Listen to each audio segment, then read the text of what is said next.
the Springfield Armory Hellion. Let's check it out.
The VHS-2 was developed in 2007, became the service rifle for the Croatian military in 2009. This is made by SH Produkt out of Croatia, and this is the same company that makes the Springfield Armory XD, XDM, and Hellcat. And the Hellion is the newest addition to the Springfield Armory line. It's a bullpup design, so it means it's really compact, even though it has a 16-inch barrel. It's in the .556 caliber, uses standard AR-15 magazines. Guys, this is something that I just didn't expect. And so when Springfield Armory said they were sending the VHS-2, which is their Hellion, I was pretty excited about it. Man, once I took it out to the range, it's very exciting. This is a very soft shooting firearm. It's fully ambidextrous. There's just a lot of cool features, and so we're gonna really check it out. And we really appreciate Springfield Armory for sending the Hellion for this test and evaluation.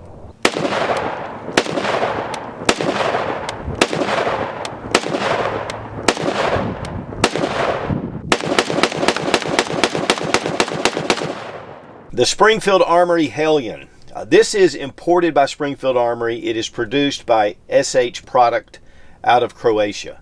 Designed in 2007 and then adopted into the Croatian military in 2009 as their service rifle. In 2013, it was updated to the VHS-2. Now, one of the funny things is, when you say VHS, I think of DVDs and Blu-ray. But this is a state-of-the-art rifle. It's already served in a number of conflicts, including the Syrian Civil War and also in Iraq and other areas of the world where Croatian forces were deployed. And there are about 7 other countries that use the VHS as their service rifle or for police agencies. The U.S. military actually bought 500 of these, and they're doing testing on them. And SH Produkt is the same company that produces the XDs, the XDM, and the Hellcat for Springfield Armory. These are imported. Now, one of the things I love about a bullpup is that it still has a over 16-inch barrel. I believe it's 16.14 inches. And yet it's a very compact size. Very maneuverable, very easy to get into tight spaces, and again, it still has the capability of having the same accuracy as a standard, AR-15 rifle with a 16-inch barrel, yet considerably smaller. Now, Springfield Armory also sent the Night Force NX8. This is a 1x8. This scope is phenomenal in itself, and we're going to be doing a full review on it, but it did come attached to the rifle just for this review. But one thing I do want to mention, because this rifle has not been modified, also it does come with a PMag, and we do have one of the 5-round limiters in there because YouTube will not allow for you now to show 30-round magazines. So this is actually a 25-round magazine, and just wanted to get that straight. It's really ridiculous that we have to talk about it. But this rifle also has a lot of similarities to the FAMAS, which is a bullpup design used by the French military for a number of years, which they just evaluated the VHS-2 for the trials. It came in second next to the HK 416, and it did very well in those trials. We're going to make sure the gun is unloaded. Here's your chamber. Bring it back, and it's empty. No magazine. But here at the back, the magazine inserts into the mag well, and again, it does use your PMags or any standard AR-15 M16 magazine. Now here we have an HM Defense AR-15 16-inch barrel. Let's bring in our Hellion. While both of these have 16-inch barrels, it still has considerably more barrel length at the end. It's one of the appeals of your Bullpup design. And you can see there's a considerable difference. But with the Bullpup design, everything is brought here toward the back. So your ejection port, your hammer, all the fire control is back here toward the back. And you have your trigger up front, which it has a linkage that fits to your fire control group. So this allows for this rifle to be a lot smaller, and yet the barrel length doesn't add and extend past like a regular rifle does. It makes it a lot more compact, but it also changes some of the manual of arms. And one of the problems with a lot of the old Bullpups is the trigger pulls were atrocious because of the linkages that go in between here and your hammer. But with this rifle, and we're going to test it out, the trigger pull is actually really nice for a Bullpup rifle. We're going to start here at the back, and one of the things that's very unique about the Hellion is that it has a collapsible stock on past, and that's really different than most of your Bullpup designs. Usually the stock is actually integral right here, so this gives you a little extra length of pull. Also, you have a cheek riser here to be able to get to those scopes, and you also have shell deflectors on the right side and the left side, because you can switch this ejection port for right ejection or left ejection. And so this is a fully ambidextrous rifle. Here's your bolt release, again ambidextrous. Here is your mag release. It's just a little paddle, brings it down. One of the things about this mag well is it can be switched out 4 different type mags. This originally comes with a proprietary mag that's a 30-rounder translucent mag for the Croatian military. But you can insert this mag well to accept your standard AR-15 mags. Of course, you have safe. You can pull it down to semi-auto. On the full automatics, you just pull it down one more and it goes to full auto. These were designed as full auto firearms. The grip is a BCM Mod 3 pistol grip, but you can change out this for any kind of AR-15 pistol grip. The originals had kind of a different proprietary pistol grip. We have an M-LOK handguard with points at 3, 6, and 9 o'clock. Now here we have our charging handle. It comes out either direction. Bring it back. Of course, it locks with the magazine. And the bolt release just works like that. And again, this can be switched to either side, and it is non-reciprocating. All the edges are smoothed down, and guys, it's just so smooth to bring back. And then when it goes forward, it just lines back up. Really like this charging handle. Now with the trigger, it's somewhat of a flat face trigger, which is going to help with the geometry. Now, so we have some take up right here. It's kind of some loose play. We come to a wall. There's a little bit of stacking. And honestly, not a bad break for a Bullpup. It's not crisp, but it's definitely better than most of the Bullpups I've ever dealt with without really heavy-duty aftermarket triggers. Now we're going to try reset right there. And then it comes back. Not bad for a Bullpup, guys. Check the trigger pull weight with our Lyman trigger gauge from Brownells. 5 pounds, 6.4 ounces. Now we've tested this a number of times, and it's coming in to the more higher 5-pound range and even lower. So I would say about 5.5 pounds. It has a full Picatinny rail that's T-marked all the way across, and it has metal sights. And these are really nice, and of course these are adjustable for elevation. Now to deploy your sights, it just says press, hit it, and it pops up. And then when you want to depress it, you just push it down and it folds. Here you have your apertures, and we have it on the combat aperture, but you can drop that down. Makes it a really nice, very precise sight picture. And this is a view from the back side. And again, this is fully adjustable for windage. But I love this metal sight. Very good construction. Same thing with the front, just pop it up. And then of course you have your post and you have your elevation. Really positive. And I love how it just fits down and it just knocks out of the way in case you're attaching optics. And here with the sights deployed, guys, it's just very minimal. And again, you could put a red dot on here that would make it really nice. I like the 1:8 because it gives you that capability of close quarter, but yet you can dial it on out to get some accuracy at distance. Then just tuck it away. A QD port here at the stock. We have one here at the rear of the receiver. Also QD port right here at the front. We also have a sling attachment that actually swivels, and this is again ambidextrous, and you can take one of your HK little hooks, lock it in, and so there's different ways to be able to set up your sling system. The barrel is just over 16 inches. It's chrome moly vanadium. It is hammer forged, and it has a melanite finish, has a 4-prong flash hider, and this is a short stroke gas piston operating system with rotating bolt, and we're going to take a look at that when we break it down. Now, with the VHS 2 that's serving in the Croatian military, it has a Picatinny rail with rail covers. It has a mount that you can actually attach a 40mm grenade launcher to it, and it also has a bayonet mount at the front. Here's our gas adjustment knob, and there are 2 settings. Here you have your N setting for normal. Just depress it, turn it, and now you're on the S for your suppress setting. This is a polymer lower receiver all the way throughout. Got a polymer upper housing right here, and you can also remove this little carry handle if you need to. And that's what this disc is for. We'll demonstrate that in a few minutes. And we have Hellion with the logo. I love that name. Overall length is 28.25 inches. With it extended out, it goes to 29.75 inches. And the weight is, without optic, about 8 pounds. One of the things I find with a lot of bullpups is a lot of the weight is at the back. There's something about the way they've got this set up to where it's not quite as heavy in the back. It seems to be more balanced out.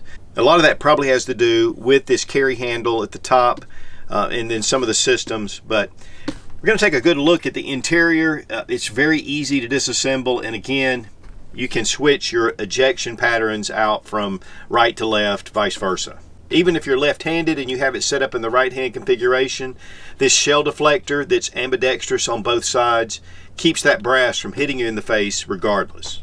Now again, the Nightforce NX8, so 1:8 by 24, 30mm tube. It's illuminated reticle.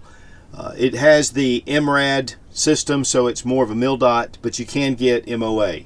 The reticle in this is really ingenious. I love the bullet drop. I love how the larger lines come together, and it's just really easy to pick up. Whether you're doing it on 1 power, so close quarter, or you get it on out to the 8 power. It also has a throw lever to be able to adjust your magnification on the run, and of course also you can focus your diopter. It's a compact scope, but man, this thing can really get you on target. What was really funny is, again, this was already mounted to the rifle when I got it, and it was dead on, and that's almost unheard of when I get scopes on rifles. But Nightforce optics are some of the best on the market, and this is definitely up to par with Nightforce quality. I'm so impressed with it. We're going to do just a full review on the scope. Guys, we really appreciate Fiocchi for sponsoring the ammo, all made in the USA, one of the largest suppliers of ammunition in the country. And we're going to be using some PMags. These are limited down to 25 rounds because of YouTube's new policies, which is ridiculous, but we have a spacer in here. Just wanted to mention that. Also, we have our Lula loaders, which make loading much easier, especially with these larger capacity magazines.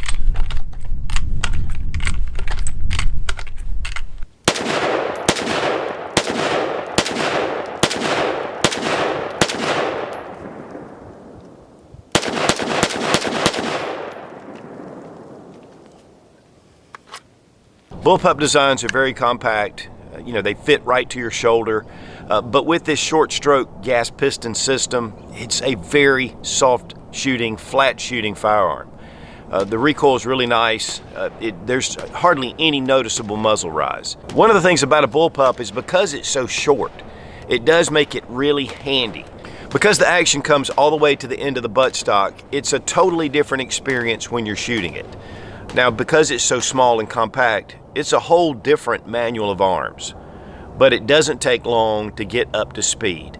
Everything is very intuitive, and because it's fully ambidextrous, all the controls are on either side, whether you're right-handed, left-handed, or you're shooting weak hand. Now again, it does take some getting used to, finding out where the controls are, But to me, it's kind of a natural place for each part. But even though it's just a solid little bulldog, is what I like to call these, you know, it's just very balanced. It doesn't feel really heavy toward your shoulder, which a lot of bullpups do. To me, this seemed to have a little more of the action forward. And some of that has to do with the collapsible stock that kind of comes back. The fit and the finish and the quality show itself at the range.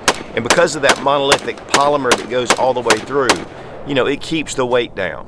The little cheek riser on the back allows you to really get your eye in the right position for the scope or whether you're using the iron sights. One of the things about bullpups a lot of times is they can be somewhat awkward. But it just seems to me that this Hellion just kind of fits in that right spot. And the Night Force NX8, man, that reticle system is just over the top. I love it. I love the bullet drop. I love the way the Stradia lines come in kind of heavy on the sides.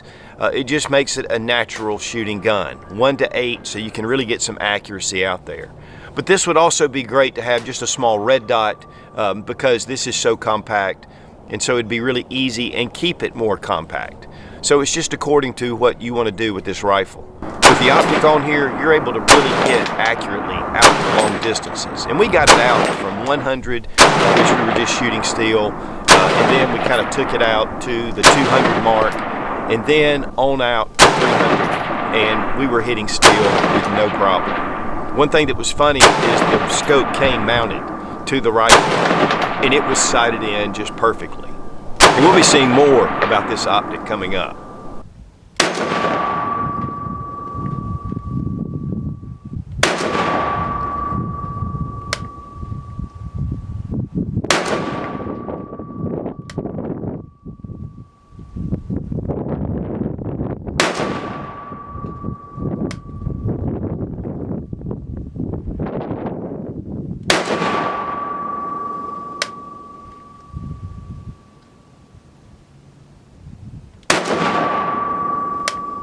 Now for disassembly, we're going to go ahead and remove our magazine. Make sure that the gun is on safe. Now we're going to extend our stock out to the farthest position, and then with this rear push pin, just stick it through. It is captive, and you want to pull it to where it comes all the way out like this. Then we can just take our stock, and you want to lift up first like this, and then the whole thing will come out. And here we have our spring system and our rod, and here's the stock. You can see that little catch, and that's the reason why you want to pull it up. Now we're going to remove our fire control group. You need to depress this little detent, and then once you do, you can just push that in, and that holds in your trigger, your hammer. So here we have the hammer system. It's one contained module. And so everything's in here. Your linkages hook up right here that allow your trigger to access your hammer and to release it. But man, a really nice system. I mean, the craftsmanship on this firearm is exceptional. Take your charging handle, go ahead and pull it back. And here's our bolt. We'll go ahead and pull it right out as well. Now here's your bolt, and it is one of the rotating bolts, and you do have a cam pin, somewhat similar to your AR-15.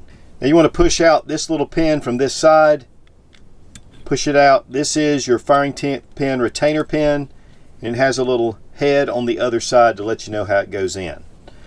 Go ahead and pull that out. Now right here for your firing pin, you want to lift up, but you want to make sure that firing pin doesn't come out. So bring it out,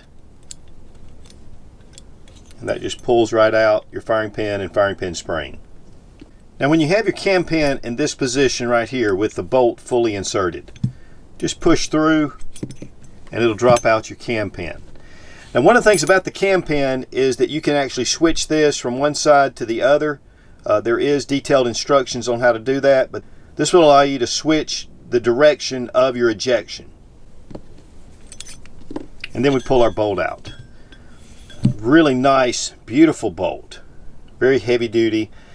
When you want to change the direction of your ejection, you just turn your extractor to the other direction, and your cam pin will only fit in one way on either side. So however you get this to go in is the correct way once you set up your bolt. And we'll look at that when we reassemble. Next, right here in front of the mag well, go ahead and push through your push pin, We're going to have to use a punch to get it going. Then just pull out your pin, making sure that it's extended all the way out. Then we're going to take our mag well and you bring it down from the front, and then you just pull it right out. Next, to remove the handguard, just push again that third push pin, come all the way out, and then this just goes forward and it comes right off. Now to take off the upper receiver, there's this button right here. It'll go either direction to allow you to take this off. So we just push it through like this, and then we lift up, and then it just pulls right off. Now on the standard VHS 2, you can just actually push this in and turn it. But it's a little bit of a different system. So if you want to clean your gas piston, what I do is I just bring this back and then just release this, and then I bring out my piston, and of course this allows you to clean it. Now you'll notice right here there are rings, and this is just like in your AR-15 bolt, but this is the piston. And so I'm sure that those will have to be switched out at some point once you get to a certain round count. So we're going to go ahead and reassemble. We're going to put in our piston, get our spring set. It's a little tricky to get this lined up. There it goes. And we're back in business. Now you notice this little hook, and there is a bar inside the carry handle right here that it fits onto. So you want to first just kind of line that up. And then we're going to take the handguard, snap it down, and you're locked in.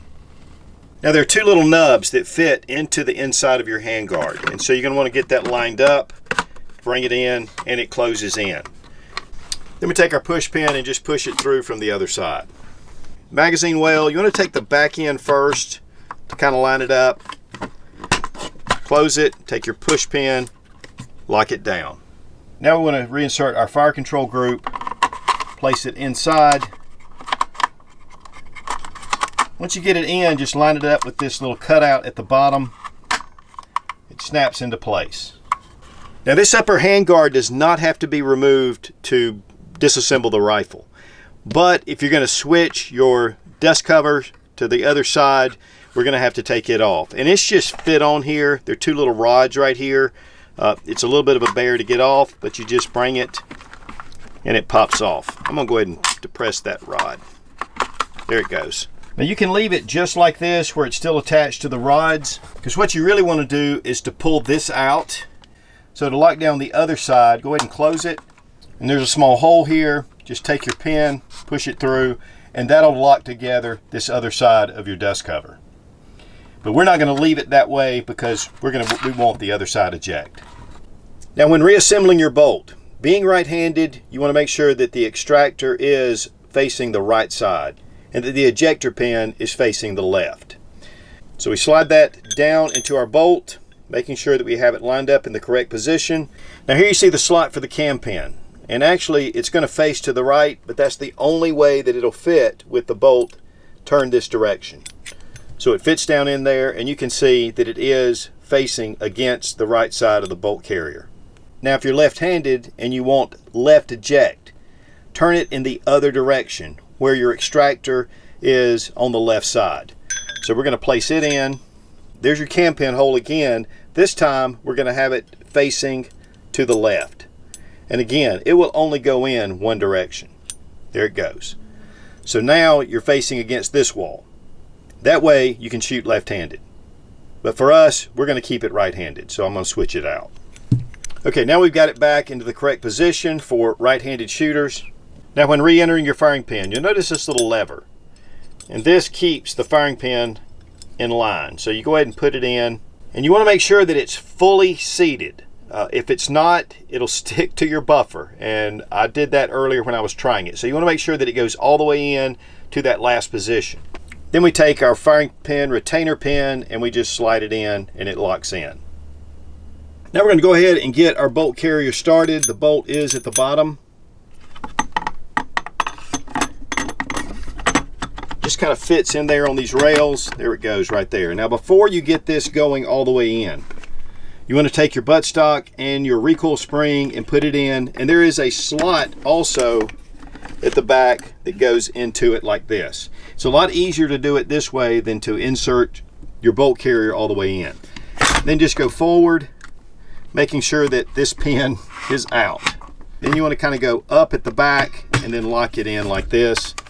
Then hit your retaining pin and you're good to go. You guys, honestly, it's not that complicated. Once you do it a couple of times, it's pretty simple. And you can still disassemble and clean this with the scope attached. It just makes it a little easier to have it off. All right, pros and cons. Let's talk about some things about it that I like, a few things that, are concerns. First off, it is a bullpup design, which makes it very compact. It makes it really easy to maneuver in tight spaces. The length is shorter, and it still has a 16-inch barrel, which is going to give you a lot of accuracy out to distance, but yet it's just a smaller package. Of course, it utilizes your PMags, you have M-LOK, you have a standard AR-15 pistol grip with the BCM grip, even a 5-position collapsible stock, which again is not typical for most of your bullpups. I love the sights, the metal sights are excellent. The modularity and just everything is ambidextrous. I love that. And also that the charging handle is kind of hidden out of the way unless you need it. And it's not sticking out to one side. Plenty of places to put slings and all kind of different attachments. The barrel's cold hammer forged, it's Melanite finish. The short stroke piston gas system in here is just excellent, and it allows for flat, super flat shooting. 5.56 is known for being fairly mild, but the system in this makes this a real pleasure to shoot. Of course, it's military tested with the Croatian military in the Syrian Civil War and also in Iraq. And there are other countries that have been using it, so it's got a proven design to it. Again, imported by Springfield Armory, which is a plus, and then again, HS Products make the XD, XDM, and the Hellcat, so they're proven to be really excellent firearm manufacturers. So all those are pluses. Now let's get into some cons. First off, the bullpup design. It's not going to give you quite the trigger pull that you're going to get with your standard rifles because of the linkages that come back. But I think that honestly, for a bullpup, this is a really nice trigger system in here. So I'm really pleased actually with that trigger, but it is not as crisp and not as good as your standard rifle in 5.56. The manual of arms is going to be different. So it's going to take some training to know where the bolt release is. Your mag release is pretty intuitive, but it is behind your grip. Your safety, actually pretty decent. Those are things that you'll need to practice and work with if you choose this rifle as a home defense, self-defense type rifle. But really, you should be training with whatever you have. I find though that with a lot of the bullpups I've dealt with in the past, this seems to be a little more intuitive on where the controls are, which I really like that. Then it comes to price. These are going to retail for right under $2,000 at $1,999. That's going to be definitely a con for some, but for this design and what you're getting, that runs in the ballpark of most of your modern bullpup type rifles. And then again, market price will be less, and you can find those at your local gun shops.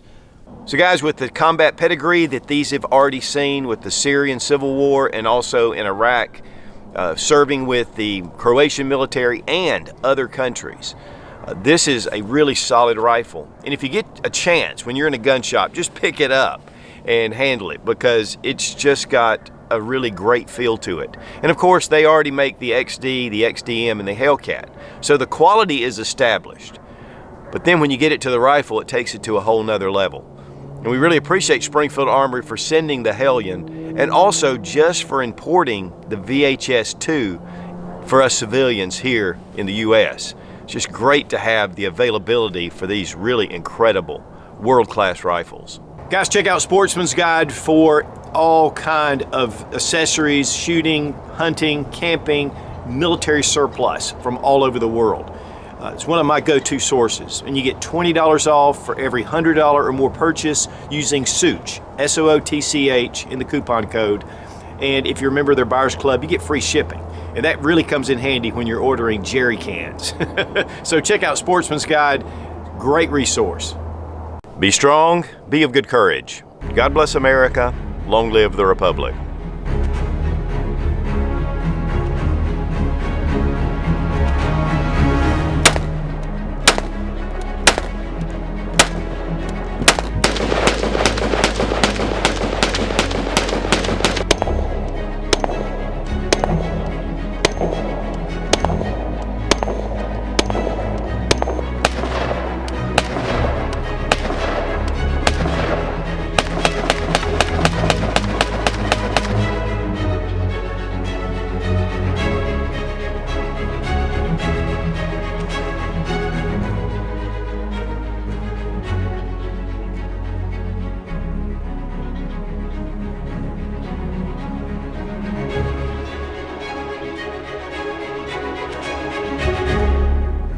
the Croatian service rifle. Okay.